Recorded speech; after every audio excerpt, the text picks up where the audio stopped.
Vamos lá, pessoal. Vamos conversar um pouquinho aqui sobre batalha espiritual. Que Jesus falou sobre batalha espiritual. De antemão, batalha espiritual é um negócio real, que existe, que vai além do que os nossos olhos podem ver. E muitas vezes a gente precisa ter essa consciência. Além disso, precisa ter consciência também de uma coisa. Não sei quem aqui é dessa época, pelo menos eu sou. Da época dos caça-fantasmas. Vocês estão ligados, caça-fantasmas? Né, que tinha lá o... Esqueci até a musiquinha. Como é que é? Pronto, beleza. Essa galera aí do Naftalina lembra dos caça-fantasmas. Então eu não quero que ninguém saia daqui um caça-fantasma, beleza? Saia daqui procurando e vendo o demônio em tudo, não é isso. Mas existe um mundo além do nosso, galera. Existe um mundo espiritual. E no ministério de Jesus Cristo, ele fez questão de deixar isso bem claro. E aí segue toda a continuação do texto, dos textos que a gente tem trabalhado. Então a gente está toda sexta falando sobre o que Jesus falou sobre, baseado no Evangelho de Lucas. E aí a gente tem andado nessa perspectiva. No encontro passado, Pedrinho, de forma muito legal, falou para a gente sobre um momento que, enquanto estava tendo a ceia do Senhor, os discípulos começaram a discutir sobre quem era o maior. E hoje é uma continuação desse assunto. Tá joia? Então abre tua Bíblia no Evangelho de Lucas, no capítulo de número 22, a partir do versículo 31. Gente, enquanto você está abrindo, meu pedido para você é o seguinte: a gente vai ler um texto que eu julgo ser longo. A gente vai ler do 31 até o 62. Do versículo 31 até o 62. No meu esquema de pregação, que eu faço semanas antes, eu tinha separado um texto menor. Até porque a gente tem pouco tempo para a gente poder conversar aqui. Tem aproximadamente um pouco mais de meia hora, às vezes até menos. Só que esse bloco de textos está muito ligado uma história a outra. Então, se eu separasse, cortasse, para falar em outra semana, é possível que você não ligasse os pontos que precisam ser ligados. Então, a gente vai ver uns 3 ou 4 blocos, mas que está tudo muito ligado, está tudo muito perto, está tudo muito junto. Tá bom, gente? E é tudo uma linha só de pensamento. Agora eu quero pedir a você uma coisa. Foca na mensagem. Você sabe aquelas séries que, se você piscar o olho, você já não entende? É a mensagem de hoje. Tá bom? Então fica bem esperto, não te desconcentra, não atende celular, foca aqui, abre tua Bíblia e fica com a Bíblia aberta durante todo o sermão. Tá joia? Que a gente vai recorrer muitas vezes a ela. Então vamos lá, Lucas capítulo 22, versículo de número 31. Diz assim: Simão, Simão, eis que Satanás pediu para peneirar você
Deus, a gente te pede a iluminação da tua palavra, te pede para que a tua voz seja ouvida aqui e seja guardada em nosso coração.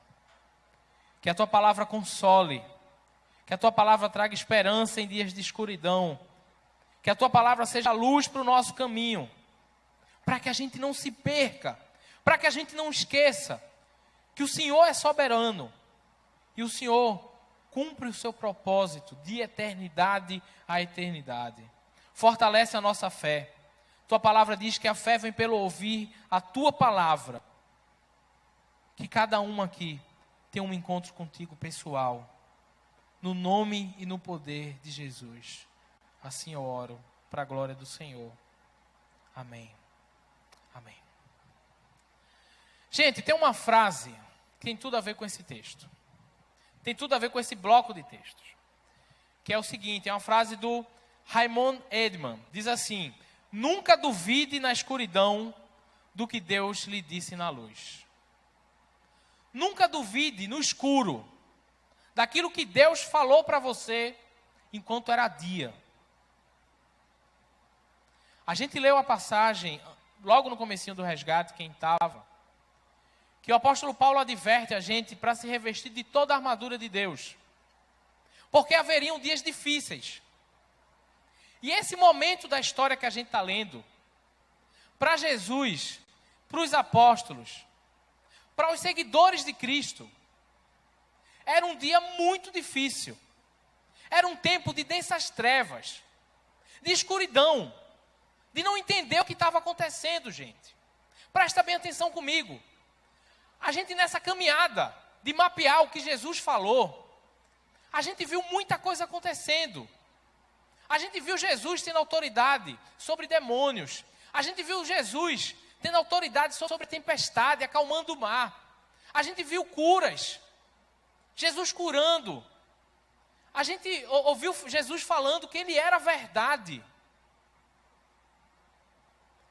A gente ouviu Jesus fazendo e sendo protagonista, aquele que ditava o ritmo, por onde ele passava. Por onde ele passava, coisas maravilhosas aconteciam. As pessoas mudavam o coração. Só que agora, gente, uma outra nota é tocada.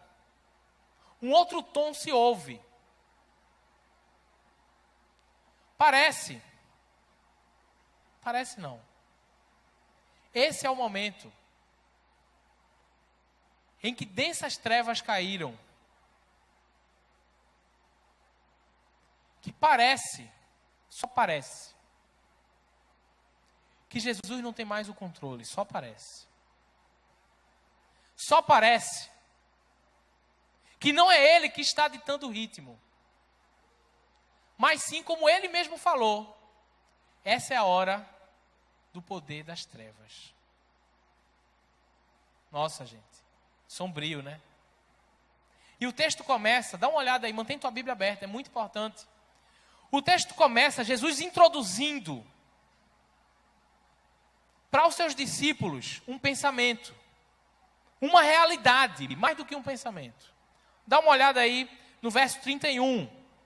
Ele diz: Simão, Simão, Satanás vos pediu para peneirá-los como trigo. Ele fala Simão, mas ele fala da realidade coletiva. Simão, Satanás quer peneirar vocês como se peneira o trigo. Não sei se vocês sabem, mas esse processo de peneirar o trigo é um processo meio violento. Que o trigo é colocado na peneira e aí se balança com força a peneira. E quando se balança violentamente a peneira, o trigo vai quebrando. O trigo, a ideia é que ele tem uma casca, uma palha. E aí quando ele vai quebrando e vai jogando, mexendo ele, a pessoa que está peneirando vai, soprando, para que a palha vá embora e fique só o trigo. Então Jesus está dizendo assim: gente, Satanás vai violentamente bater em vocês agora. Satanás vai tentá-los.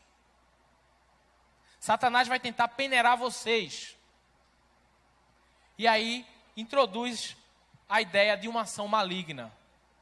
Gente, presta atenção, existe uma ação maligna. E é interessante a gente pensar o seguinte, eu espero que você esteja com sua Bíblia aberta. Um texto antes, o que é que acontece?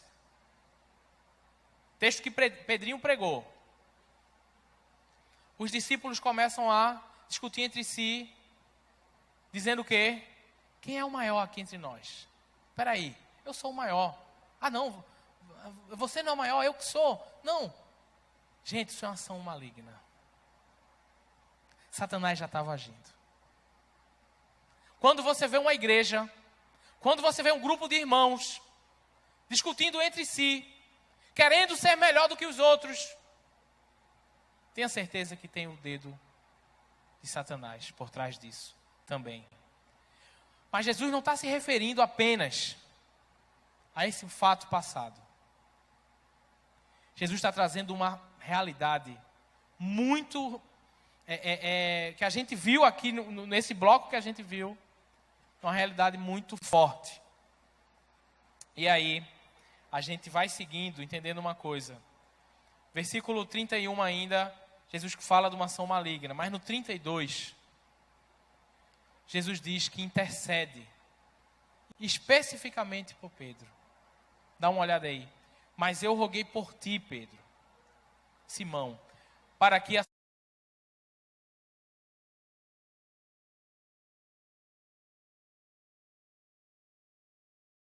interessante a gente reparar o que Jesus fala sobre essa intercessão.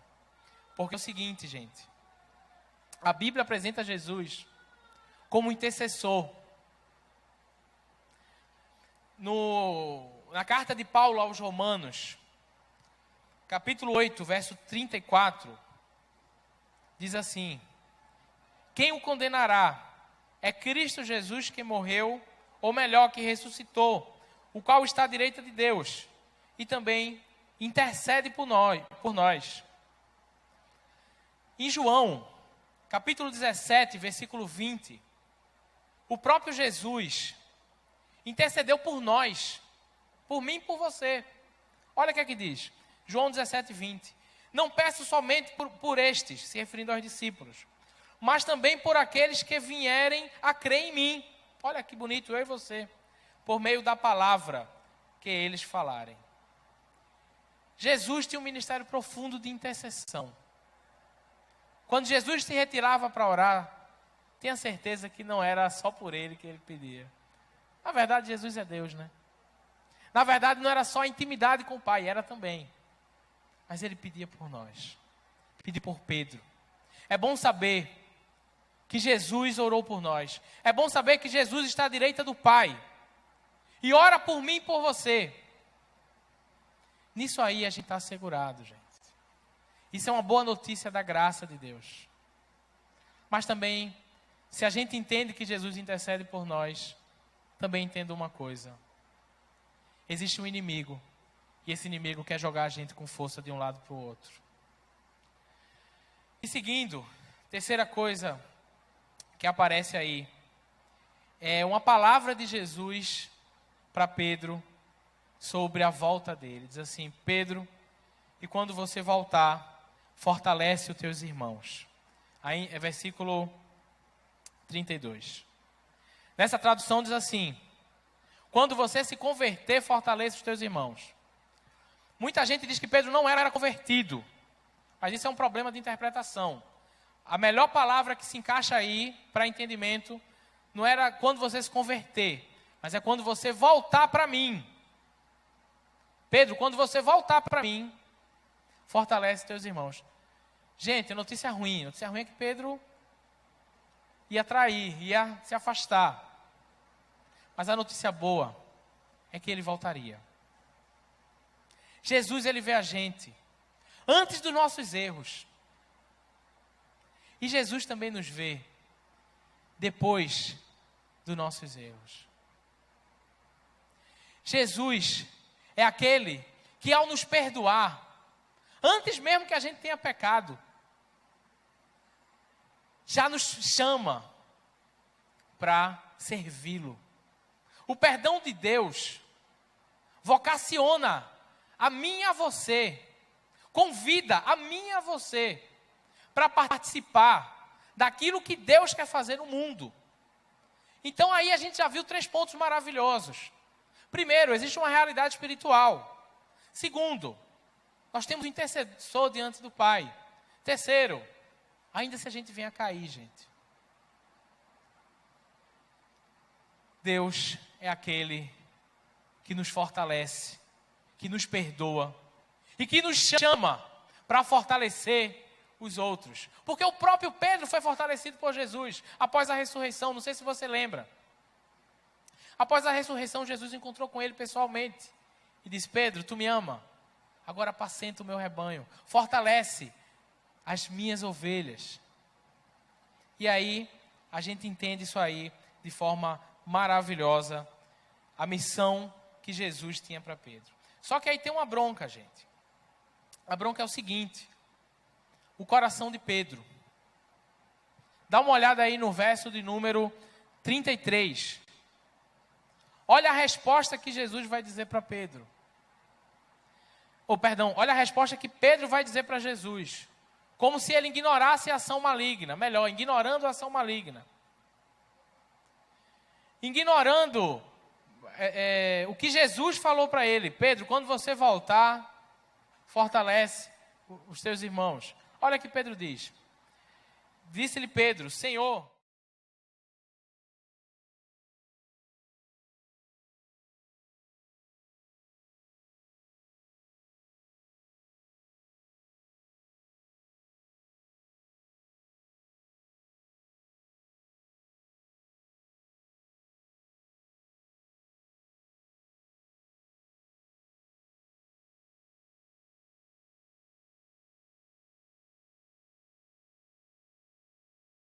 não pode fazer nada. João 15, 5. Jesus disse: sem mim, nada podeis fazer. Vocês não podem fazer nada sem mim. Não dá para viver a vida de Deus. Não dá para agradar a Deus. Não dá para fazer a vontade de Deus, contando com a nossa própria força, a nossa própria justiça, o nosso braço, a nossa carne. Não dá, galera. Paulo, escrevendo aos Gálatas, a igreja da Galácia, ele diz o seguinte: Gálatas insensatos, vocês começaram o caminho pelo Espírito, e agora vocês querem completar pela carne. A bronca de Pedro, não é que Pedro não tinha fé, mas é que a fé de Pedro estava no lugar errado. A fé de Pedro estava onde, gente? Nele mesmo.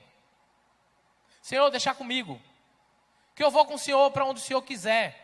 Eu vou com o Senhor até as últimas consequências, até o último nível. Jesus, eu me garanto, conta comigo.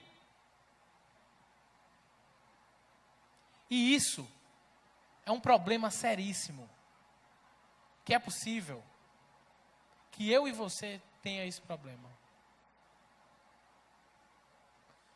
Gente, andar no caminho de Deus, fazer a vontade de Deus, agradar a Deus, é algo que só Deus pode operar em nós isso. A palavra de Deus diz: é Ele que efetua, tanto querer como realizar. Você não tem como agradar a Deus pela sua força. Não tem jeito. A sua carne não consegue. Se você tem algo de bom, é porque o próprio Deus colocou em você. E não tem como você acertar. Não tem como você confrontar e vencer Satanás, que é um ser espiritual, sem a força do poder de Deus. Não vai dar certo. A palavra de Deus diz: a soberba precede a ruína. A palavra também de Deus diz, Jesus falando: bem Quem porque deles é o reino dos céus. Pedro naquele momento se achou rico de espírito. Ah, Jesus, eu andei 3 anos com o Senhor, eu me garanto, eu já aprendi tudo que o Senhor tinha para ensinar. Deixa comigo que eu vou tirar de letra. Ser pobre de espírito não é você dar uma de que você... porque realmente eu até sou bonzinho, sabe? Mas eu sou humilde, eu procuro não demonstrar. Não é isso. Ser pobre de espírito é você ter a consciência que você é vazio. Vazio. Pobre, cego e nu. Esse é o nosso estado sem Deus. Vazio, pobre, cego e nu. Porque todos pecaram e destituídos estão da glória de Deus. Se todos pecaram e destituídos estão da glória de Deus, sem Deus, velho, a gente não é nada. E não pode fazer nada que presta. Pedrão confiou nele mesmo. Se deu mal. Negou a Jesus. A fé dele estava nele. Agora, gente, quer ver como isso faz diferença? Dá uma olhada em 2 Pedro. Abre lá. 2 Pedro. Segunda epístola de Pedro, capítulo 1, versículo 1.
Agora, na justiça de Deus e não mais na dele. Gente, essa é a diferença. Você sabe como foi o fim da história de Pedro? Pedro morreu crucificado de cabeça para baixo. Por causa do nome do Senhor. E ele pediu, me bota de cabeça para baixo, porque eu não sou digno de ser crucificado igual ao meu Senhor. Agora, por que Pedro venceu? Porque a fé dele não estava nele. A fé dele estava em Deus. Isso faz toda a diferença, gente. Eu me preocupo com a igreja brasileira. Porque a igreja brasileira tem tido uma teologia humanista, voltada para o homem. Mensagens voltadas para o ser, centradas no ser humano. E isso não é evangelho. Evangelho é entender e reconhecer o nosso vazio. Em nenhum momento Jesus disse, acredita em você. Mas Jesus disse, creia em mim e creia no Pai. Evangelho é entender a nossa falência e a suficiência de Jesus Cristo. Isso é reino de Deus. Isso é boas notícias. Seguindo, meus irmãos. Seguindo o texto. A bronca de Pedro aqui foi porque ele confiou nele mesmo. A confiança na carne gerou a queda. E aí Jesus disse, conhecendo o seu coração frágil, diz que antes que o galo cante, Pedro, você vai me negar 3 vezes. Antes que o sol nasça, antes do amanhecer, 3 vezes você vai dizer que não me conhece. E aí, seguindo, a gente vai dar uma olhada aqui nos versículos 35 a 38.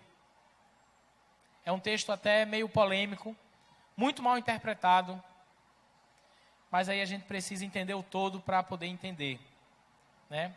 Vou reler aqui, diz assim: e perguntou-lhe, quando eu vos enviei,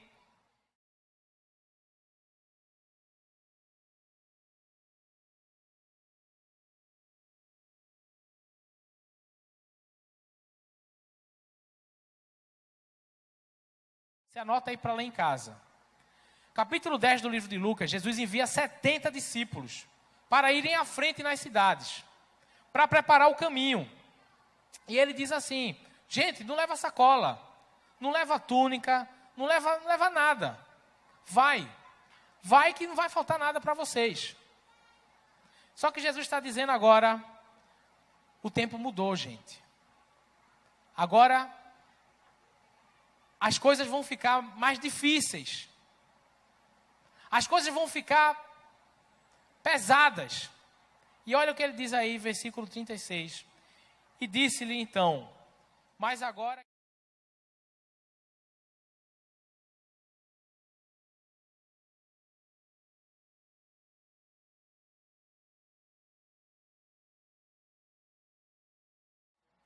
Campanha de Bolsonaro, não.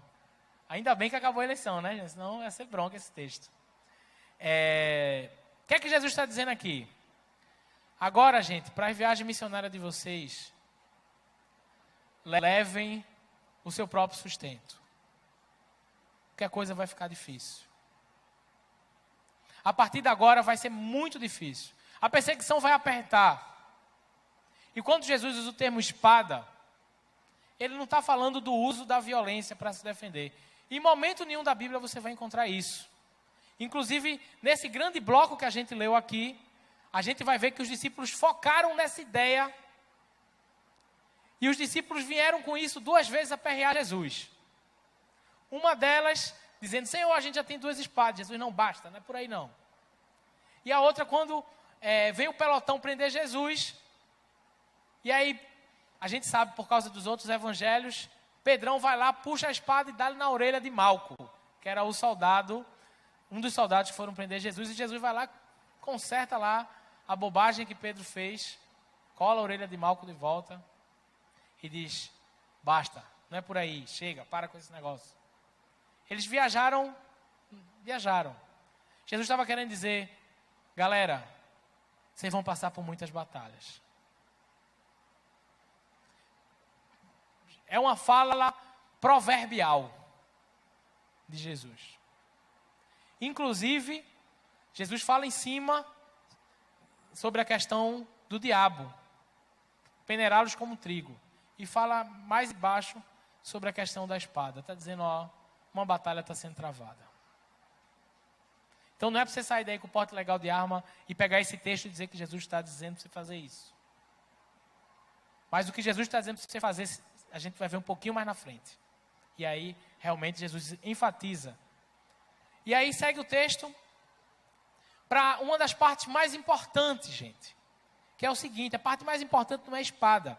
Isso ficou no juízo, na mente dos discípulos. Eles perderam a ideia central do que Jesus estava falando. A ideia central do que Jesus está falando é aqui no versículo 37. Olha o que ele diz. Pois vos digo que se deve...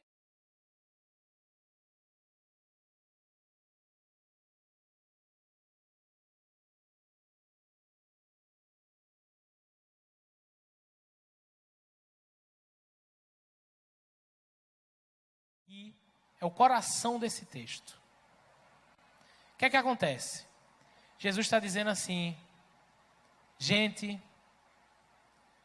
essas coisas vão acontecer para cumprir o que de mim está escrito. Não pensem que eu perdi o controle da história. Não pensem que as batalhas infernais que vocês vão passar está fora daquilo que eu falei. Ao contrário, em tempos difíceis, de densas trevas, a palavra de Deus se cumpre. O que é que Jesus está dizendo? Gente, o Filho do Homem vai ser contado com os malfeitores, como está escrito. Isso está escrito em Isaías 53. Dá uma olhada aí. Isaías 53, verso 1. Vou ler aqui com o Guga rapidinho. Quem creu na nossa mensagem e a quem foi revelado o braço do Senhor?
De ler esse texto todo,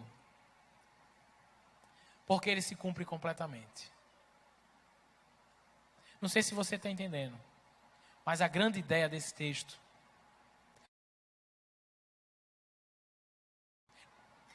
que a palavra do Senhor se cumprirá, mesmo em tempos difíceis, de densas trevas. Vou repetir. Precisamos crer que a palavra do Senhor se cumprirá, mesmo em tempos difíceis, de densas trevas. Se ligou, galera? Parecia que o maligno estava ditando o ritmo, mas Jesus disse: em mim vai se cumprir tudo que precisa se cumprir. Seguindo, gente. Vamos lá. Vamos entender aqui o seguinte. A partir do verso 39.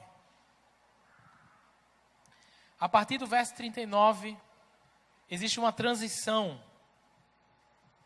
Jesus sai do cenáculo, onde eles tiveram a ceia, para o Monte das Oliveiras. E aí eu vou ler para vocês esse texto, que diz o seguinte: então Jesus saiu, e conforme seu costume, foi para o Monte das Oliveiras, e os discípulos o seguiram. Uma coisa muito importante a gente perceber. Jesus falou que Judas ia traí-lo. Jesus sabia e tinha consciência de tudo isso. Mas mesmo assim, Jesus foi para o seu lugar de costume. Não sei se você está ligado nisso, mas imagina que você sabe que tem alguém que quer lhe pegar. Alguém que já traçou sua rota. Sabe para onde você vem, sabe de onde você vem, sabe para onde você vai. Bem, se você sabe que essa pessoa vai lhe pegar, se você sabe inclusive o dia que ela vai lhe pegar, o que é que você vai fazer? Muda a rota. Deu drible, deu ninja. O texto diz que Jesus, conforme de costume, foi para o mesmo lugar. Jesus se entregou, gente. Ele não foi pego. Ele se entregou. Esse detalhe do texto é incrível. E chegando lá, versículo 40, ele disse: orai, para que não entreis em tentação. Essa palavra, gente, se repete no versículo 46. Orem, para que vocês não caiam em tentação. Uma coisa a gente precisa fazer, galera, é orar, para não cair em tentação. A gente sabe que não vai conseguir vencer o diabo, a gente sabe que não vai conseguir vencer a tentação pelas nossas próprias forças. Mas pelas forças de Deus, sim.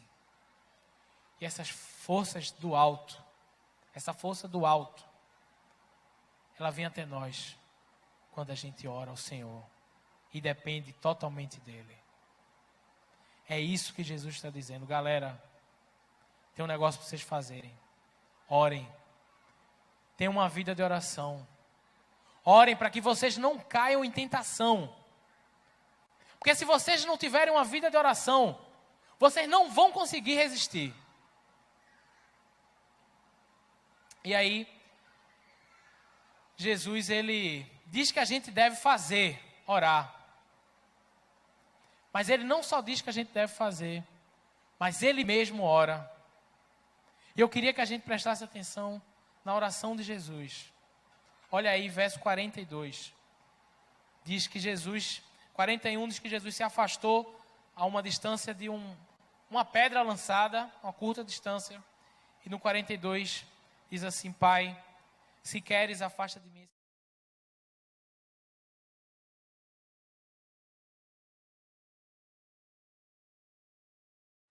Bem, Jesus é homem, Jesus é Deus.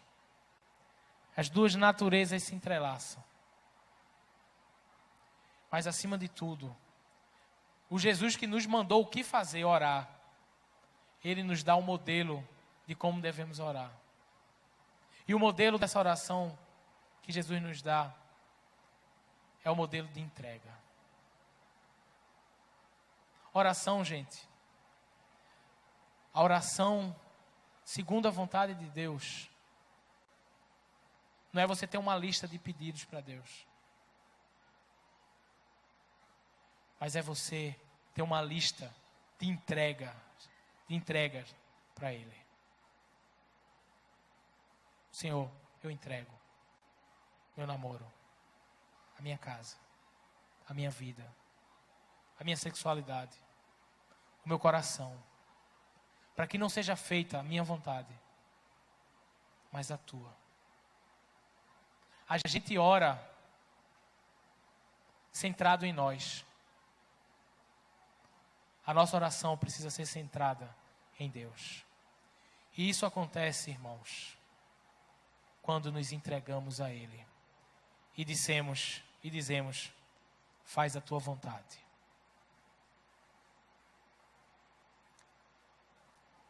Seguindo o texto, essa oração foi respondida, verso 43.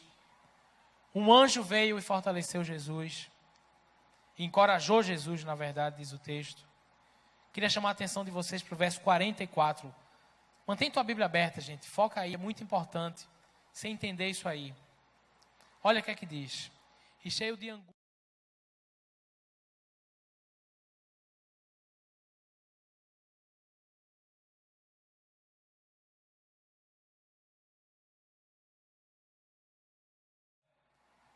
A angústia de Jesus foi muito grande. A angústia de Jesus foi tal que ele começou a suar sangue. Isso é um fenômeno científico que a gente vai tocar nesse assunto. Mas uma coisa é certa, gente. Jesus começou a derramar o seu sangue por mim e por você, antes mesmo de ser crucificado. Ainda angustiado pelo que lhe viria. Esse fato de Jesus ter sangrado suor e sangue é um fenômeno chamado, eu anotei aqui, só um minutinho,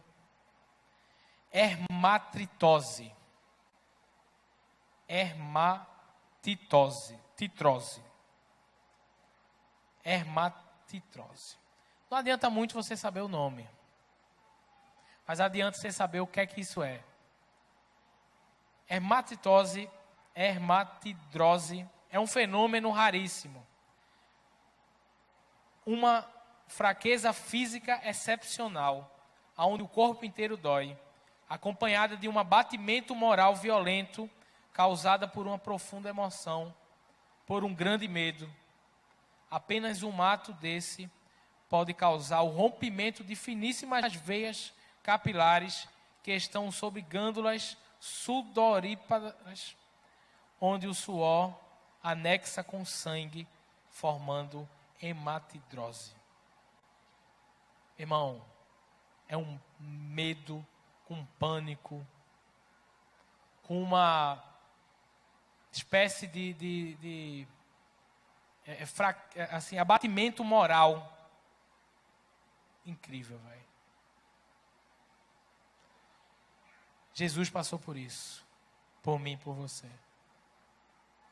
Jesus passou por isso, gente, não só por causa dos cuspes que ele sofreu. Jesus não só passou por isso, por causa da dor de ter suas mãos e seus pés pregados na cruz.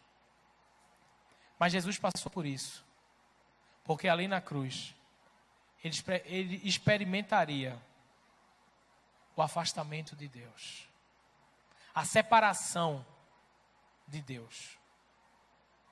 Separação que eu e você merecia, por causa do nosso pecado.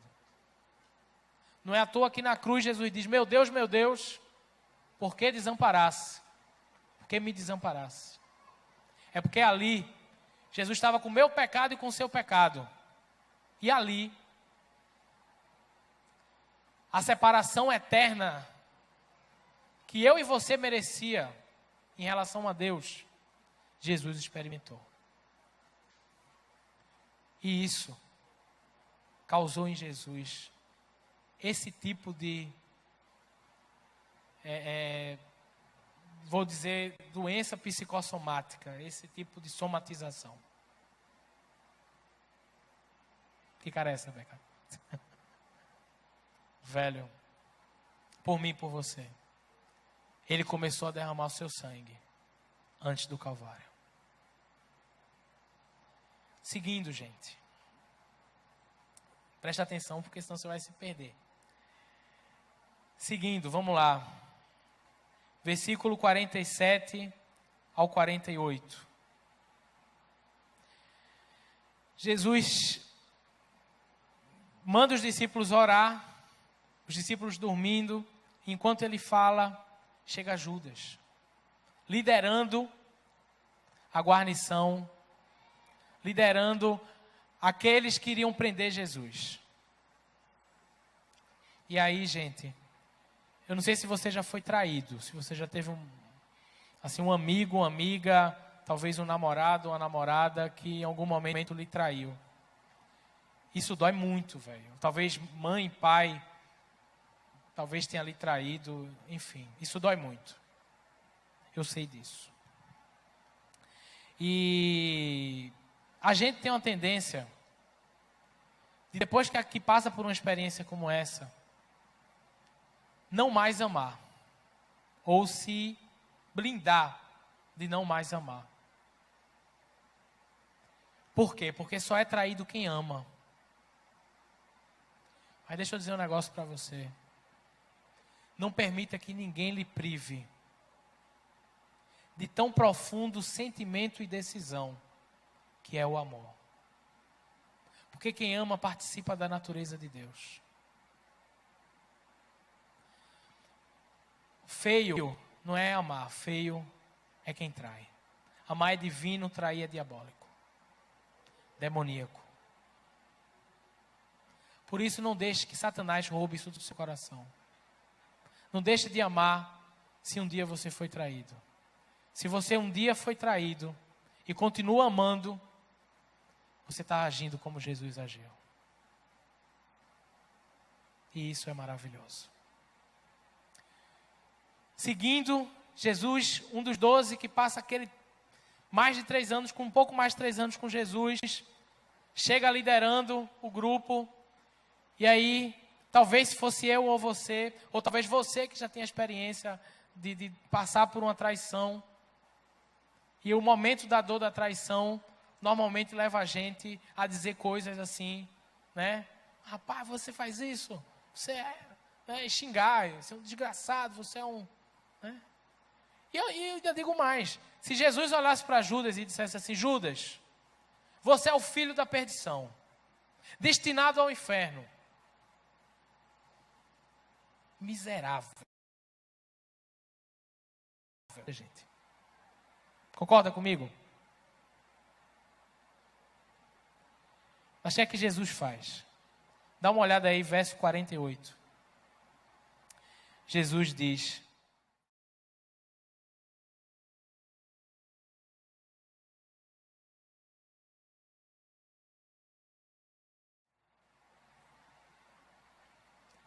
não sei o que é que você acha disso, mas isso é uma pergunta de Deus, ao longo de todas as Escrituras, gente. Pergunta de graça. Não sei se você lembra, quando Adão e Eva comeram do fruto, o que é que acontece? Gênesis, não precisa abrir tua Bíblia não por causa do tempo, mas Gênesis 3:11, se quiser anota. Deus perguntou: quem lhe disse que você estava nu? Qual eu ordenei que não comesse? Depois que Caim mata Abel, Gênesis 4:9, o Senhor disse a Caim: Abel, onde está o irmão? João 8, Jesus assim, eu ia dizer que Jesus é surpreendido, mas Jesus não é surpreendido. Foi trazido a Jesus uma mulher pega em adultério, vocês conhecem a história, e aí o pessoal quer apedrejar essa mulher, Jesus dá aquele fatality na galera, né? Quem não tiver pecado, atira a primeira pedra, todo mundo vai embora, do maior ao menor. Jesus olha para a mulher e pergunta: mulher, onde estão os seus acusadores? É o mesmo Jesus que diz: Judas, é com um beijo que você me trai? Gente, Jesus é Deus. Gente, essas perguntas são perguntas de amor e graça. São perguntas que são capazes de levar os pecadores à confissão. E após isso, o arrependimento. E após isso, a transformação. Pergunta essa, que o próprio Jesus Cristo, no caminho de Damasco, fez a Saulo: Saulo, por que você me persegue? E a vida de Saulo foi transformada com essa pergunta. Qual é a pergunta que hoje Jesus Cristo está lhe fazendo? Que exige de você confissão, arrependimento e transformação. Ele sabe, mas Ele quer que você confesse. Ele quer que você se arrependa. E Ele quer que você tenha a sua vida transformada por Ele. Assim como Ele perguntou a Pedro: tu me amas? Apacenta meu rebanho. E o massa é que o pregador é só um carteiro que entrega uma carta. Quem traduz essa carta é o Espírito. Porque eu não conheço você, não sei onde é que você está vacilando, que Deus quer que você confesse. Mas eu sei uma coisa, Ele quer que você confesse. Ele quer lhe perdoar. Ele quer lhe transformar. Seguindo por fim, viu, gente? O sermão hoje ajuda aí. Seguindo para o fim. Vamos lá. Versículos 49 a 51. Os discípulos agora não entenderam bem o que Jesus é agora. Posso dar-lhe a espadada? Versículo 49, você vai ver isso. Quando os que estavam com ele viram que ia acontecer, disseram: Senhor, devemos atacar com espada? Já perguntaram já. E aí Pedro, que é o mais desenrolado de todos, foi lá e já deu-lhe valendo em Malco. E aí decepou a orelha de Malco. Entendeu nada do que Jesus falou, né? Gente, quantas vezes a gente faz besteira porque não entende o que Jesus fala? Quantas vezes a gente age por impulsão, age na força do braço, por não entender o que Jesus fala. E o pior, viu, gente? A consequência do pecado é a morte. Imagina você hoje. Vamos dizer que entra, não era 10 não, era mais. Mas vamos dizer que entra 10 caras aqui da polícia para...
Precisamos amar como Jesus amou.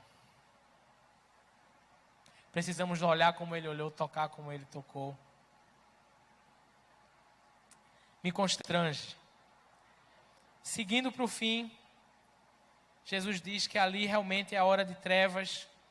Versículo 53, Jesus fala: todos os dias eu estive com vocês no templo, e vocês não me prenderam, mas agora é a vossa hora, a hora do poder das trevas. Isso tem duplo sentido. Um sentido que é que os guardas foram prender Jesus nas intocas, na calada da noite. Mas o outro sentido é porque era uma ação demoníaca.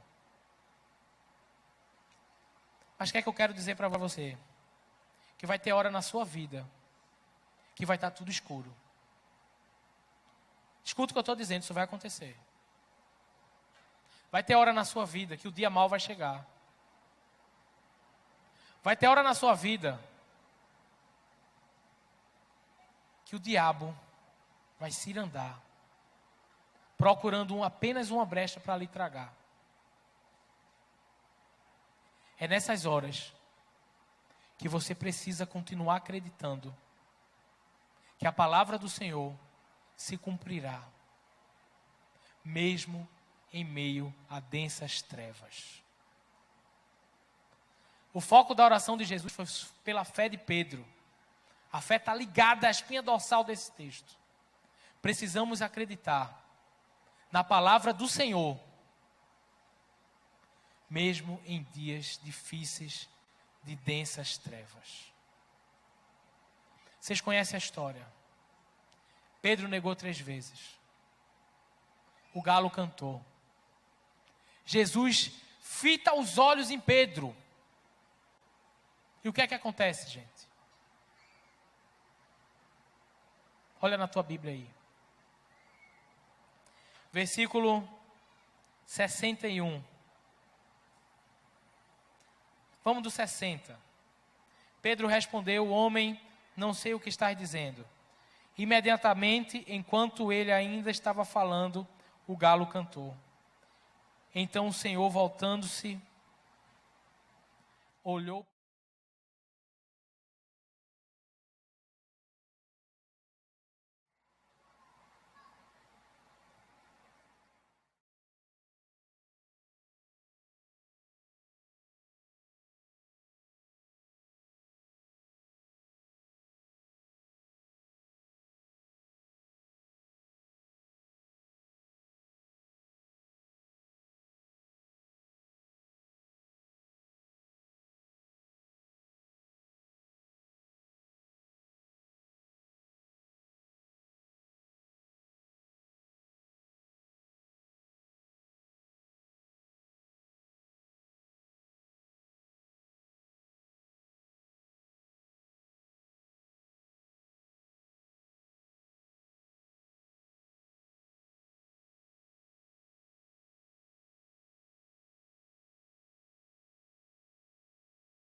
que Jesus falou se cumprirá.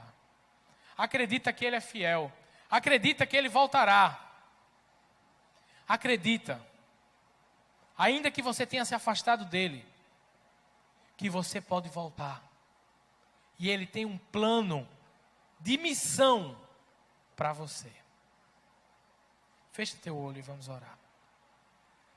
Senhor, em nome de Jesus, Tua palavra é maravilhosa, porque ela se cumpre, mesmo quando tudo parece estar perdido. Mesmo quando parece que o Senhor não está no controle. O Senhor é soberano. E a Tua palavra se cumpre de eternidade a eternidade. Tão somente nos dá a fé.